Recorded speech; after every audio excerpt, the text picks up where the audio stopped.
Bienvenidos a La Píldora Roja, un espacio donde interpretamos el entorno político, económico y empresarial del Ecuador. Yo soy Gustavo Isurieta y hoy conversaremos sobre la creciente ola de desinformación en las redes sociales. Para ello nos acompañan en el panel tres invitados. Está de vuelta con nosotros Lidia Abad Arteaga, periodista y profesora de literatura. Hola con todos, buenas tardes. Bienvenida Lidia, gracias por estar con nosotros. Se estrena con nosotros Mario de Freitas, quien es un abogado. Buenas tardes, mucho gusto. Es un placer tenerte, Mario. Gracias por venir. Y regresa también a este panel Juan Diego Orbor, quien es un politólogo y consultor en responsabilidad social empresarial. Gracias, Gustavo, por la invitación. Gracias a ti, Juan Diego. Gracias por acompañarnos. Enseguida comenzamos a discutir, pero antes revisamos el punto de mira. Visiones paternalistas han argumentado que los individuos estarían mejor si fuesen protegidos de las mentiras, la desinformación y el mal discurso. En cambio, otros piensan que los individuos son capaces de discernir sus propios ideales e intereses, libres de la supervisión de aquellos que saben. Es decir, tales restricciones podrían conducir a la sociedad al despotismo y a la arbitrariedad. Hoy, en La Píldora Roja, conversaremos sobre el auge de la desinformación en las redes sociales y el nivel de complejidad histórica que este desafío representa.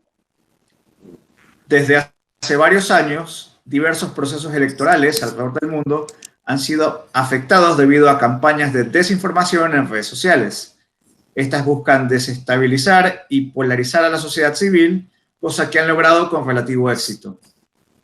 Ante este contexto, ¿consideran ustedes que la democracia liberal se encuentra en una situación vulnerable? Yo creo que todo depende de cómo nosotros respondamos frente a eso, ¿no? Porque todos hemos presenciado campañas de desinformación, campañas de linchamiento mediático, fake news y cosas así, y obviamente no podemos negar que eso tiene una afectación, eso tiene una consecuencia, ¿sí?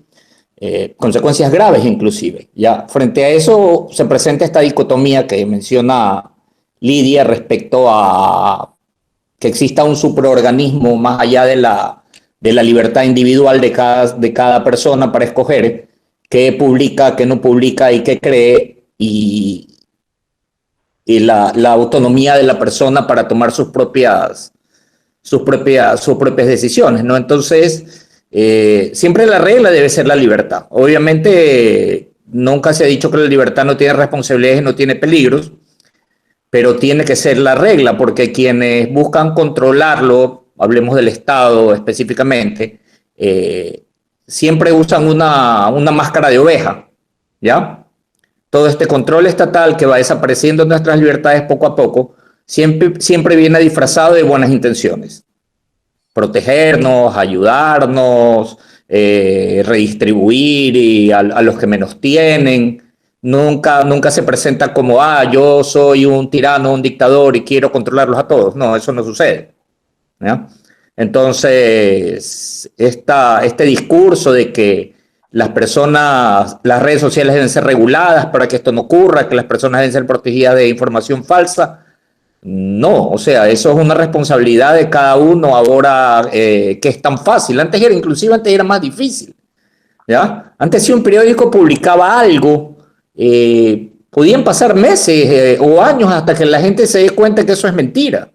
Ahora usted tiene información de manera instantánea. Usted puede comprobar, contrastar y desmentir y de manera inmediatamente, cada uno de su cuenta. O sea, de hecho, estos son tiempos fantásticos para la libertad de expresión, pero precisamente porque son tiempos fantásticos es que la libertad de expresión corre más peligro. Yo quiero comentar desde el punto de vista periodístico, ¿no? Desde que los medios de comunicación se volvieron masivos, existe, incluso entre los mismos medios, por mucha ética, etcétera, que se tenga, inclusive como periodista, el decálogo, por así decir, ético del periodista te dice que siempre tienes que informar con la verdad, de manera objetiva, no tomar apoyo en ninguno de los bandos, etcétera. Sin embargo, siempre ha existido aquello que se llama encuadre dentro de una noticia, que primero pones la información que más te interesa que los demás lean y al final ya pones el resto de la noticia, o existe la agenda setting, que ya es a nivel de todo el periódico en el que mueves y ubicas las noticias. Yo qué sé, cuando abres el periódico, lo primero que ve el lector es la esquina derecha superior del periódico, entonces ahí ponían la noticia que a ellos les interesaba que la gente leyera. Entonces, esto es algo que ha existido dentro del periódico y dentro del periodismo desde que se volvió masivo y desde que Pulitzer y Hertz lo terminaron popularizando con sus periódicos, y nace el amarillismo, etc. Entonces, en realidad esto es algo que siempre ha existido. La diferencia es que actualmente tenemos las redes sociales, y mientras que antes, como decía Mario, se lo hacía en un periódico y podían pasar meses hasta que la gente descubriera que era verdad o no, ahora es inmediato, y ahora no solamente lo hacen los medios sociales, sino que lo puede hacer cualquiera. Lo puedo hacer yo desde mi cuenta, lo puede hacer Mario desde la suya, lo puede hacer JD desde la de él, lo puedes hacer tú, Gustavo, cualquiera puede coger y poner información y lanzar información falsa, confundir, poner una información pasada, y tal vez por el momento de tratar de la primicia, de dar la primicia, o inclusive por tratar de ayudar, porque yo puedo tratar de dar una ayuda, lanzo una noticia que no es cierta y estoy ayudando a difundir este fake news. Respecto a lo de si es necesario tener un Estado, yo no creo que esa sea la solución. Inclusive, digamos, en el peor de los casos, ok, ya, creemos uno, no nos sirve de mucho, o sea, no nos sirve de nada, mejor dicho, porque también el Estado termina parcializando las cosas hacia donde ellos quieren que nosotros veamos, eso es uno. Y lo otro, la persona a la larga no termina diferenciando qué es la noticia correcta y verdadera y cuál no. Entonces yo creo que la solución va para otra cosa, sí. O sea, para otro lado, si al Estado en realidad le interesara que los ciudadanos supieran diferenciar qué información es falsa y cuál no, deberían más bien educar a la ciudadanía, enseñarles a investigar, enseñarles qué es real y qué no, enseñarles, ok, me parece esto me llega una noticia de mi tía fulanita que me manda que los ovnis nos invaden, de hecho pasó en Quito y en Estados Unidos con la Guerra de los Mundos, salir a la calle y mirar al cielo y decir, oh, no nos están invadiendo los ovnis. Entonces, dentro de la educación que se imparte debería existir el diferenciar las noticias reales o no, el diferenciar qué información es verdadera y válida y cuál no, y cómo encontrar estas fuentes de información. Entonces, yo no creo que la solución esté en crear un ente que controle, porque en realidad no deberíamos estar a favor de la libertad en todo momento, sino más bien enseñar y dar herramientas para que las personas se den cuenta de qué es real, qué no, qué está bien y qué no, y a partir de eso ellos puedan diferenciar y darse cuenta de qué es una fake news y qué no, básicamente. Estoy muy de acuerdo con lo que dice Lidia ahora último, especialmente sobre la educación. Yo vengo estudiando este tema desde las relaciones internacionales y me encuentro con que la Unión Europea está empezando a poner más énfasis en la formación de conocimiento informático de sus ciudadanos, y pone eso arriba de la agenda sobre la cual medir el desempeño de una democracia, porque se han visto afectados en la última década por ataques que utilizan la desinformación como herramienta por parte de agentes autoritarios como los rusos y los chinos, que intentan no necesariamente hacer creer cosas falsas a la gente, porque hacer creer algo sistemáticamente es complicado. Lo que hacen con la fake news, con la desinformación, es simplemente minar la confianza que tiene uno mismo en poder encontrar la respuesta, lo que lleva a las personas a tomar bandos y confiar en un líder, en una autoridad, o como sucede en Estados Unidos o en España, en un medio específico. Entonces tenemos el clásico conflicto entre Fox News y CNN, en donde cada uno dice que el otro miente totalmente y solo se quedan con una fuente de información. Entonces, en ese sentido, la democracia es definitivamente vulnerable porque no, como ciudadanos, no estamos formados para esto, es algo nuevo, es algo que en las sociedades rusas y chinas, porque el Estado ya controla todo, el Estado tiene una forma de mitigar el impacto externo en la sociedad civil, mientras que las democracias no tienen eso y no pueden hacerlo, porque si lo hacen están violando sus principios. Entonces la vulnerabilidad de la democracia radica en que se están utilizando estas estrategias junto con el objetivo estratégico de catalizar algo autoritario. El desafío es cómo luchar en contra de esta desinformación, cooperando la sociedad civil, el sector privado y el gobierno. El gobierno es absolutamente necesario en este proceso, porque solo el gobierno tiene una perspectiva estratégica que sobrepasa a todos los demás actores. Pero cada actor tiene un rol en todo esto, incluyendo los medios sociales como Twitter, Facebook, y la sociedad civil, que es quien produce información en estos medios sociales. Entonces, más o menos desde ahí vengo yo, de que la sociedad es vulnerable precisamente porque no estamos acostumbrados. Y tenemos que, de alguna forma, promover el desarrollo orgánico de esta conciencia informática de qué es necesario para poder determinar la verdad y cuándo dudar de ciertas narrativas, digamos.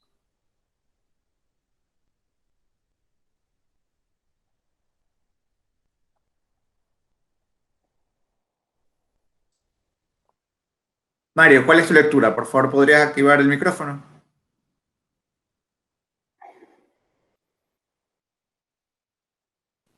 ¿Ahí me escuchas?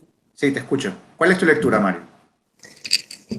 Bueno, sí, yo creo que el auge de las redes sociales es fantástico porque ha permitido que todos estemos en contacto literalmente. O sea, a las finales, 20 años atrás no hubiera sido tan sencillo organizar algo como esto en un ratito, ¿sí? Ni comunicarnos todos estando en lugares diferentes, o sea, y peor en esta situación de pandemia. Imagínate cómo hubiera sido tratado de hacer esto en 1990, ¿ya? Entonces, todos tenemos un vehículo de comunicación y tenemos una herramienta de comunicación, ¿sí? Una herramienta de comunicación que obviamente se puede convertir en una herramienta de ataque, si es que nosotros, no sé, militamos en alguna causa o queremos expandir una idea, pero también una herramienta de defensa, precisamente si es que estamos siendo sometidos a una restricción de nuestra libertad, a un linchamiento mediático, como se lo conoce y todo eso, que nos permite nosotros desmentir aquello que se está diciendo de nosotros. Entonces, esta herramienta valiosa, que se ha convertido en valiosa a medida que las redes sociales han ido avanzando y ganando relevancia, obviamente ya es algo muy apetecido por los gobiernos, ¿ya? Tal vez al principio ningún gobierno le interesaba Twitter, ni le interesaba Facebook, ni le interesaba mucho menos Hi-Fi cuando existía el Hi-Fi, ¿ya? Pero hoy en día no, pues hoy en día los gobiernos se comunican a través de sus redes sociales, ¿ya? Todos los estamentos gubernamentales tienen su cuenta en Twitter, no es que hay una sola cuenta del gobierno. Todos los ministerios, las alcaldías, las subsecretarías, toda persona con algún cargo burocrático tiene su cuenta institucional. O sea, esa es la importancia que tienen las redes sociales hoy en día. Y precisamente por esa importancia que tienen es que es sumamente apetecido por los gobiernos para controlarlo. Pero estoy de acuerdo con ustedes, eso es algo que está ahí, ese peligro está ahí, ese peligro que afrontamos está ahí, y tenemos que verlo y estar a la expectativa de que no suceda, de que no nos quiten probablemente el último bastión de la libertad pura que tenga hoy en día el ciudadano. Es interesante lo que dice Mario, y de hecho, antes del 2012, me parece que era 2012-2011, la primera campaña de Obama, las redes sociales no eran vistas como una especie de punto de difusión así súper grande. De hecho, los medios de comunicación tenían sus sus páginas, pero ahí solo ponían los links para entrar a ver las noticias directamente a su página web y todo, y de ahí era comunicación normal. De hecho, en High Five yo nunca vi nada relacionado, así como de gobiernos o cosas así, y de hecho todo el mundo dice que Twitter era un mundo feliz y mágico hasta que comenzó a politizarse y entró Rafael Correa con su cuenta y los trolls, etcétera. Pero en realidad, justamente cuando vi el tema este de comunicación política, y bueno, aquí el politólogo es el que me tiene que corregir, Obama fue el que inició como este auge de las redes sociales, porque toda su campaña la hizo a través de redes sociales la primera vez, y así llegó a mucha gente, a muchos jóvenes, y a partir de esto fue que todo el mundo comenzó a sacar, o sea, todos los políticos comenzaron a sacar ya sus redes y a entrar al mundo de las redes sociales, y en realidad es como una fuente de comunicación directa que se tiene. Entonces, de hecho, mucha gente ahora, digo, por ejemplo, mi esposo es abogado, y si necesita alguna ley o algo, pregunta en el Twitter de cada asambleísta, y le dicen, ustedes tienen el proyecto de ley, cómo se aprobó, le envían el proyecto. O sea, la comunicación es mucho más directa de lo que hubiera sido en los 90, inclusive al inicio de los 2000. Eso es algo que ni siquiera se hubiera pensado que se iba a poder hacer. Entonces, en realidad, las redes sí han tenido, o se han como cambiado la manera de hacer política ahora. Entonces, al momento de hablar de política, ya estamos hablando del Estado y de los gobiernos, y obviamente de lo que estamos acostumbrados es que traten de ejercer control sobre eso, ¿no? Es lo que pensaría.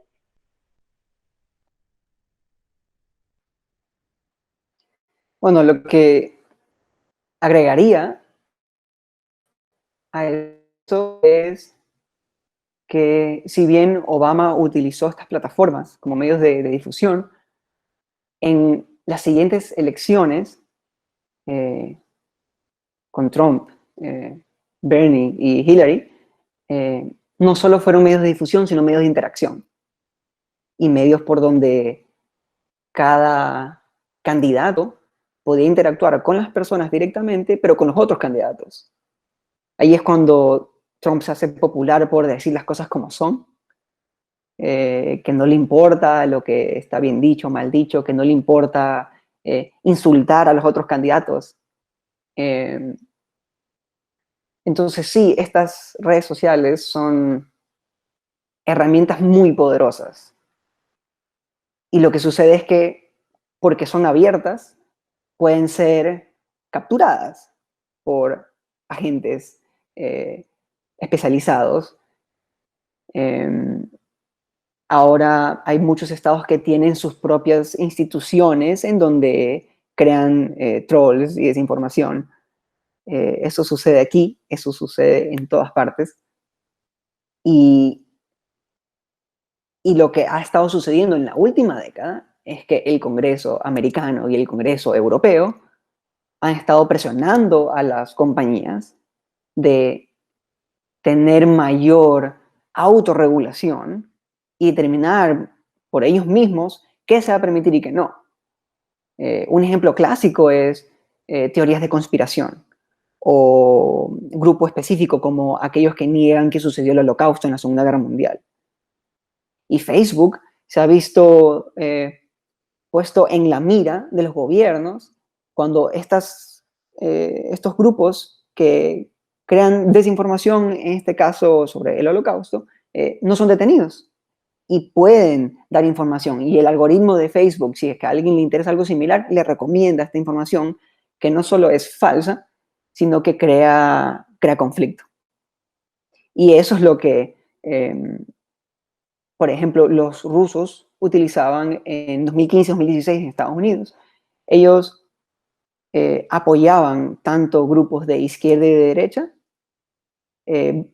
Agentes rusos organizaban eventos en Facebook, organizaban protestas de ambos lados en el mismo lugar para que vayan a chocarse. Esas cosas sucedieron y eso es muy alarmante. Entonces, lo que queda claro es que hay algo que hacer, y la respuesta de no, solo dejemos que las cosas fluyan no es suficiente, porque esto está sucediendo muy rápido. Es cierto que la desinformación siempre existió, pero nunca se propagó y volatilizó a la sociedad con tanta rapidez. Entonces, esto necesariamente quiere decir que tenemos que hacer algo, todos. La pregunta es, ¿qué hacer? Y puede ser tan básico como, en vez de leer solo 2 o 3 medios de comunicación, lee más. Si vas a leer una noticia de algo, léelo de los otros puntos de vista. Inmediatamente resalta el hecho de que no es un medio el que tiene toda la verdad. Y desde ahí parte, ¿no? Es simplemente el ejercicio de la facultad racional.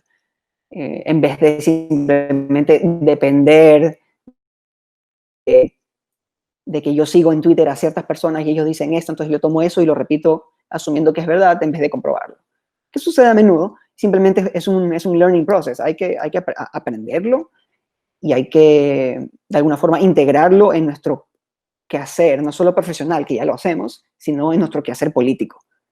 Porque si no tomamos nosotros la decisión de pensar por nosotros mismos, estamos en riesgo de que alguien más la tome por nosotros. Y con esta rapidez que sucede en las redes sociales, bueno, quién sabe qué va a suceder después, ¿no?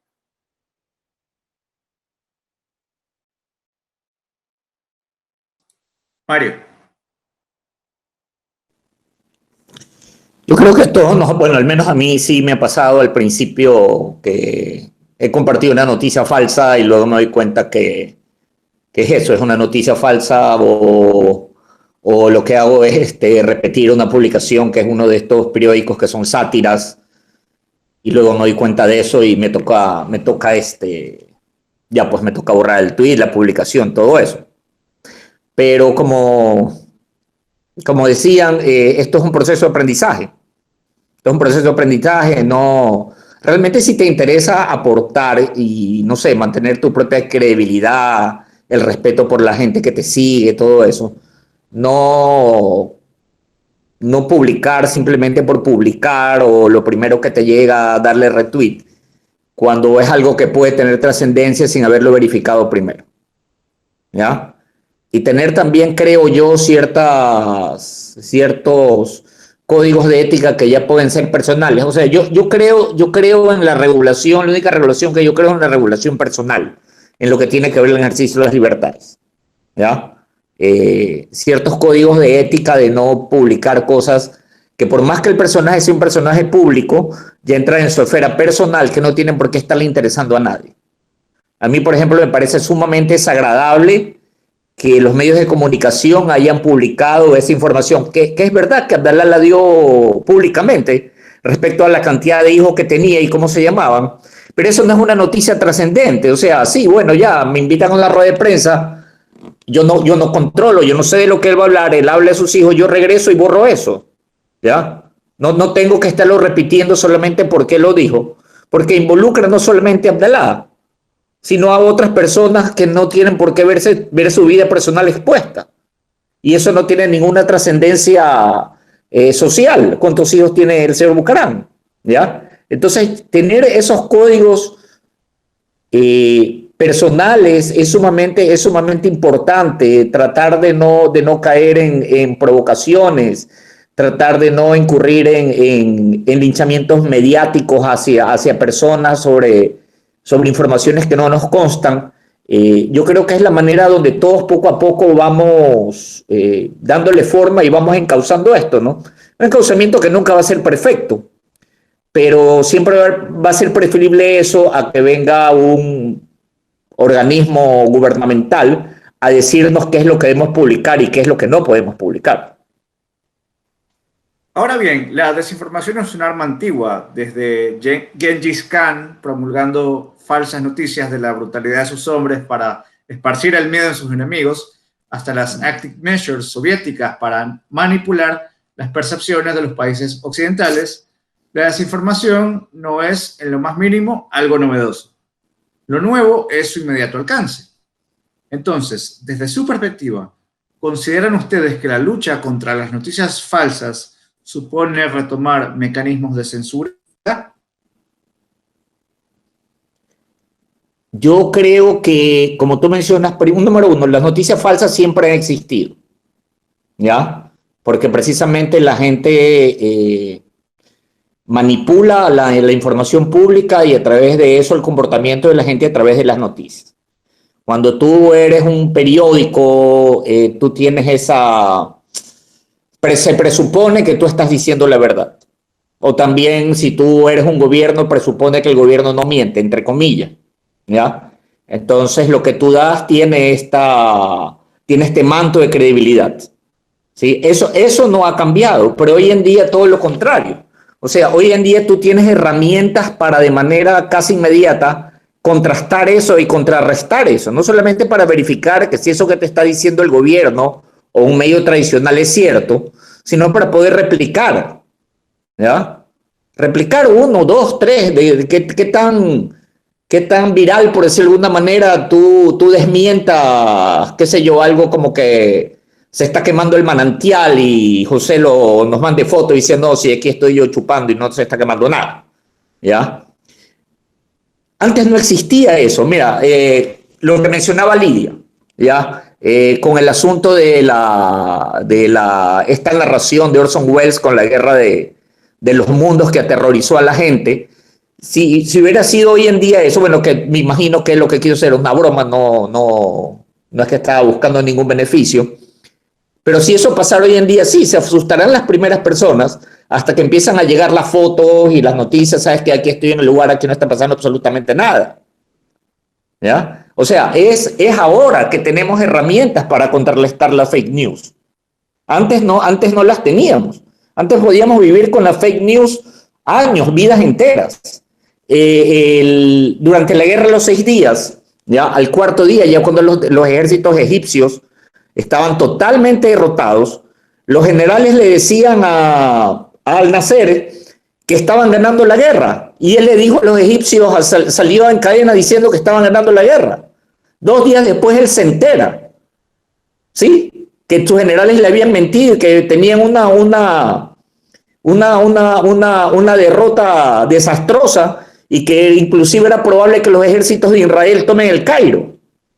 Entonces, o sea, inclusive los gobiernos también pueden ser víctimas de esto, pero precisamente porque no existía ese medio de constatar ni de contrastar de manera inmediata que ahora tenemos. Nosotros nunca vamos a poder evitar que la gente mienta.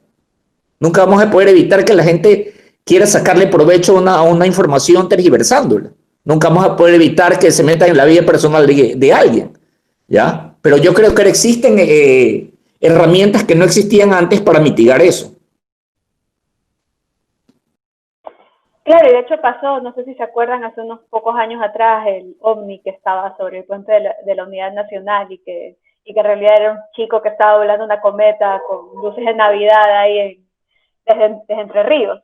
Entonces, la gente salió, yo me acuerdo, habían filas y filas de carros, toda la vía San Borondón se congestionó horrible, la gente se iba a pie caminando hasta el puente, y se dieron cuenta justamente porque grabando al ovni, la gente haciendo zoom se dio cuenta que en realidad no era un ovni. Entonces, y no duró mucho, duró unas cuantas horas, o sea, es una especie de guerra de los mundos modernos. Pero como dije al inicio, yo creo que esto no se tiene que combatir desde la censura, sino más bien desde la misma información, desde la educación, educando a las personas y haciéndolas que sepan distinguir, ok, esto es real y esto no. Y por cosas muy simples, como en las protestas que supuestamente iban a pasar el jueves, este jueves de octubre, se me fue el día exacto, se comenzaban a mandar por WhatsApp una imagen en la que decían incluso que estaba auspiciado por Antifa, por Soros, por un montón de gente. Entonces era como, ok, puede ser que haya protestas, pero esto es raro, porque toda esta gente no creo que vaya a auspiciar así de frente algo así. Entonces, o sea, si no lo han hecho en otros países del mundo, ¿por qué lo van a venir a hacer en Ecuador, no?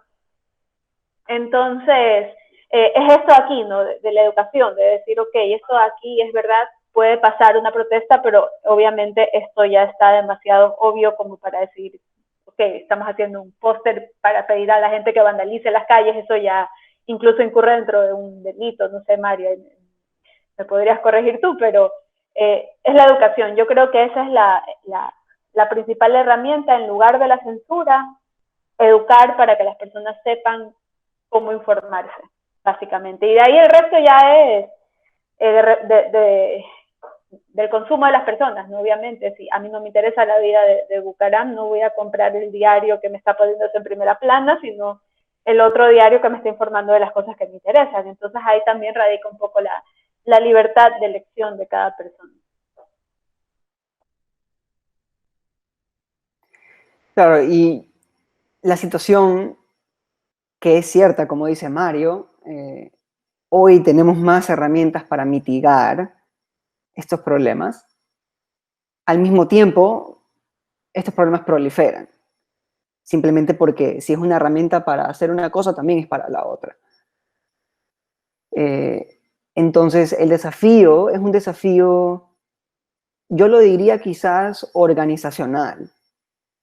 Es un desafío en el que nosotros como individuos tenemos que estar en sintonía con las compañías que nos dan estos espacios informáticos, así como con ciertos gobiernos y ciertos valores. Y hacer eso es muy difícil. La desinformación en ese sentido es muy similar, no es exactamente lo mismo, pero es muy similar a lo que se llama propaganda en gobiernos autoritarios. En los gobiernos autoritarios, la verdad se establece de arriba abajo, top down, pero en las democracias se establece de abajo para arriba. Siempre hay formas de influenciar desde arriba, pero la democracia se construye desde abajo. La desinformación no es que nos hace creer una cosa o la otra, nos hace dejar de creer en la posibilidad de la verdad. Y para poder lidiar con eso necesitamos una coherencia estratégica que ni los ciudadanos por sí solos podrían establecerla, ni las compañías por sí solas pueden establecerlas, ni los estados pueden establecerlas por sí solos, pero sí todos al mismo tiempo. La única forma en la que una sociedad pueda tener esa clase de visión es por medio de valores, porque los valores trascienden cosas particulares, trascienden eventos específicos y te llevan a un grado más alto de visión.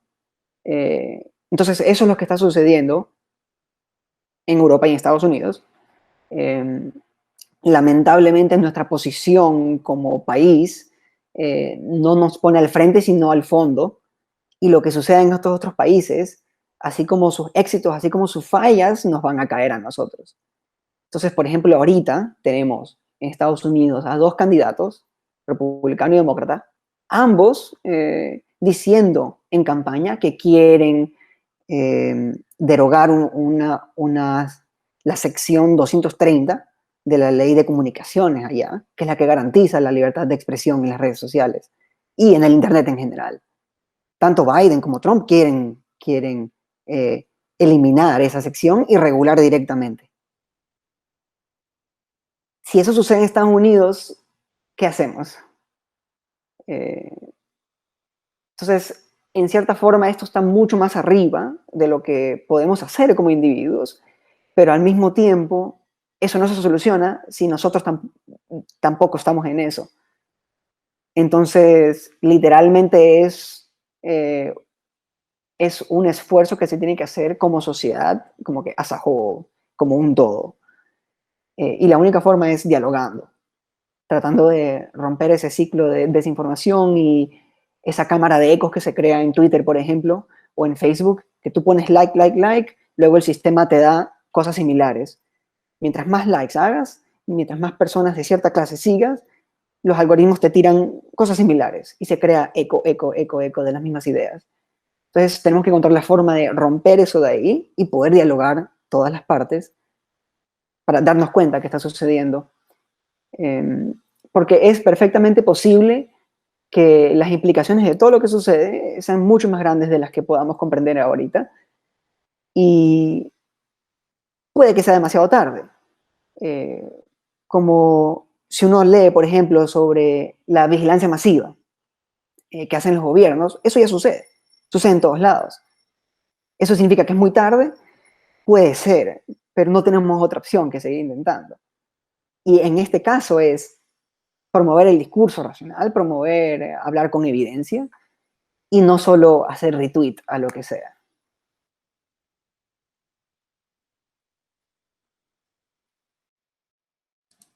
Mario y Lidia, ¿ustedes tienen algo que aportar tal vez?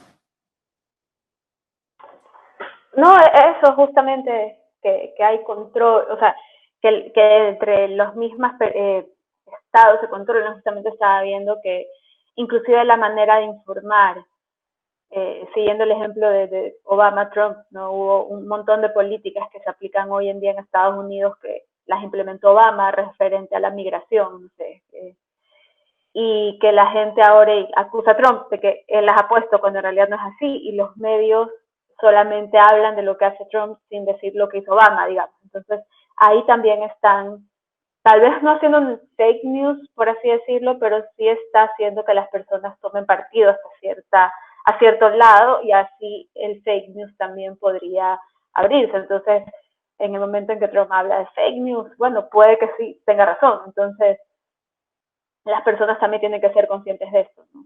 De que igual tenemos acceso a la información y un montón de información, y que podrían estar encuadrando nuestra manera de pensar con los algoritmos de las redes sociales que estaba mencionando, etcétera.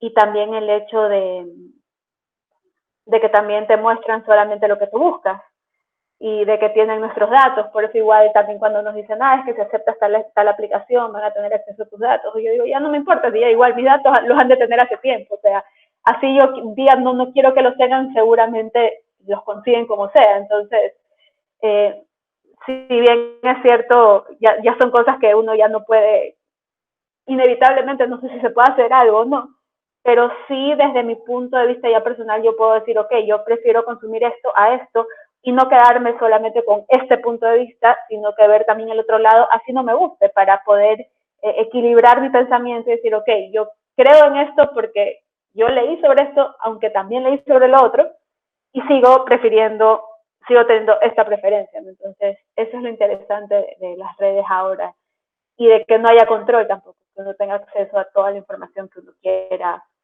poder contrastar.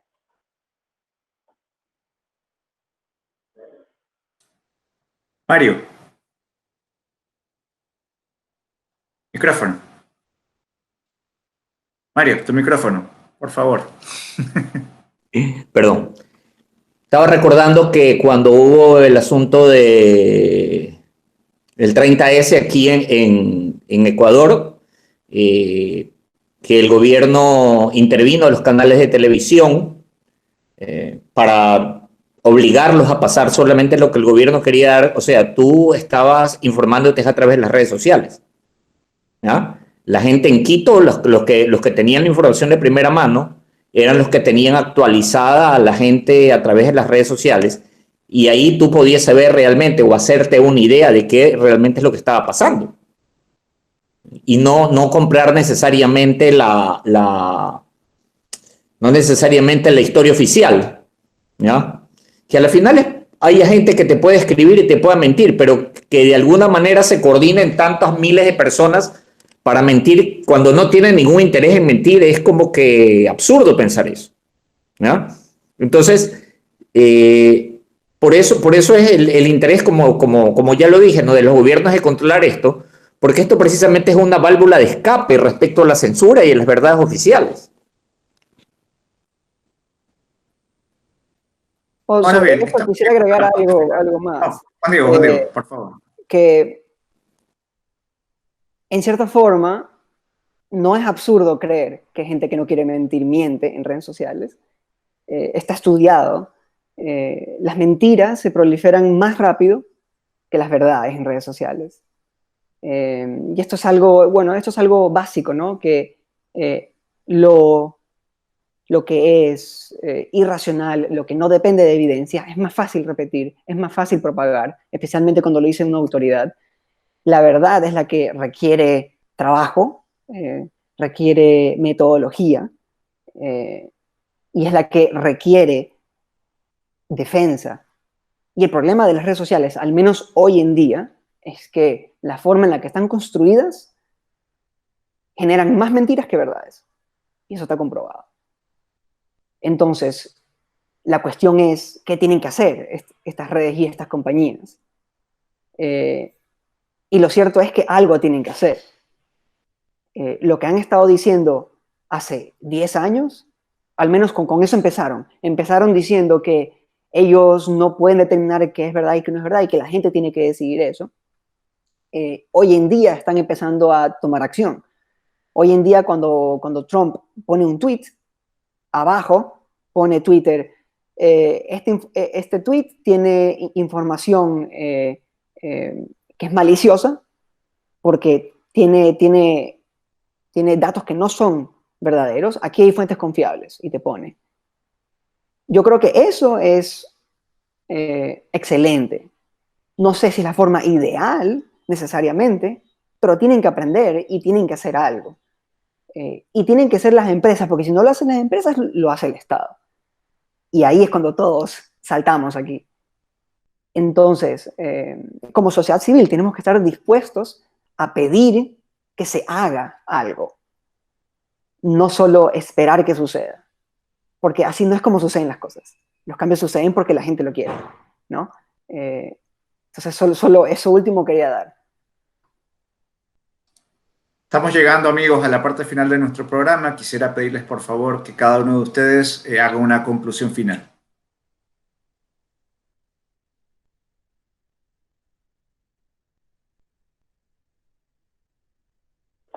Bueno, empiezo yo.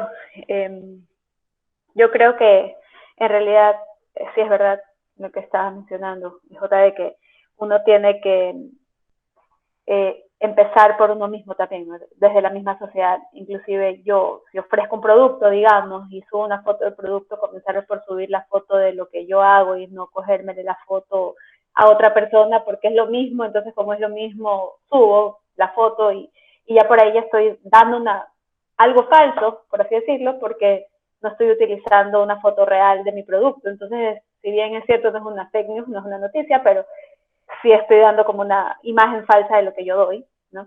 Asimismo con la información. O sea, yo también, de parte mía, si yo voy a entregar alguna cosa, revisarlo 2 veces, ver eso me parece sospechoso. Entrar a Google y poner se descubrió el monstruo del lago Ness y ver si es que hay otras noticias respecto a eso, y si veo que no hay nada más, dudar y decir, ok, esto es falso también. Entonces, depende también de cada uno, como creo que he mencionado durante todo el tiempo, y yo creo que esto también tiene que ver con el hecho de que soy profesora. Creo que la educación es esencial para justamente poder cambiar también una sociedad y mostrar que no necesitamos a alguien que nos diga, haz esto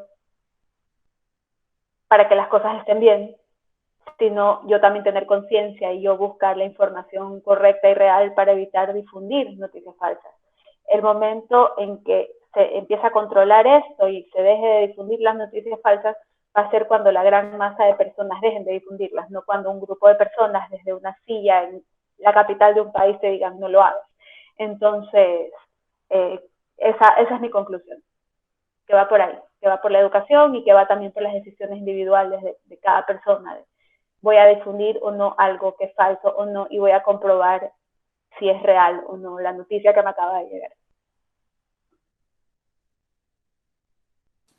Mario. Yo también estoy de acuerdo con lo que dice Lidia. Como lo mencioné anteriormente, yo creo que el asunto parte por una decisión ética de cada uno. Una decisión ética de cada uno de decidir qué publica y qué no publica, ¿ya? En base, bueno, a muchas cosas, si me consta si es verdad o no es verdad. ¿Sirve realmente esto? ¿Estoy aportando algo? Puede ser información que pueda hacer daño a otra persona de manera maliciosa, así yo no quiero hacerlo de manera maliciosa, pero al final es la fuente de donde sale esta información, si busca hacer daño. Entonces yo me convierto en un vehículo de transmisión, así como si se tratara de un virus. Entonces, tener eso, pedirle a las finales a la gente, a estas empresas que dan, apoyarlas cuando dan eso, cuando dan la opción de que tú puedas contrastar la información con otras fuentes, ¿ya? Cualquier cosa, absolutamente cualquier cosa es bienvenida, menos pide al Estado que intervenga, que ejerza censura y que diga qué cosas podemos publicar y qué cosas no podemos publicar. Cualquier cosa menos eso.